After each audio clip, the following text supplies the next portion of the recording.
ஏனுங்க பாருங்க, நம்ம கோபி செட்டி வளர்த்துலீங்க சவாலை வெட்டுதுங்க.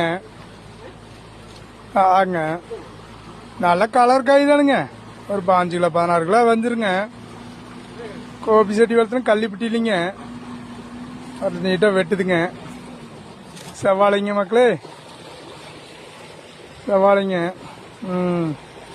சாப்பிடுங்க மக்களே. செவ்வாழை சாப்பிட்டீங்களா? நல்லா மூளை வளர்ச்சல, நல்லா மூளை வளர்ச்சல சூப்பராக இருக்குங்க. சாப்பிடுங்க மஞ்சங்க மக்களே, சாப்பிடுங்க. ஏனுங்க சாப்பிடுங்க. நம்ம செவ்வாழை பாருங்க, அருமையான காய்ங்க. இங்கே தகடாதுங்க. ஆமாங்க பாருங்க, நம்மளெல்லாம் அப்படி இயற்கையாக தான் விளையுதுங்க. நம்ம தோட்டத்துக்காரெல்லாம் எதுவுமே உப்பு குப்பெல்லாம் எதுவும் வைக்க மாட்டாப்பிடிங்க. அந்த சின்ன கண்ணில் உப்பு வைப்பாங்க, அதால சரிங்க. மேல் கொண்டதெல்லாம் எதுவும் வைக்க மாட்டாங்க.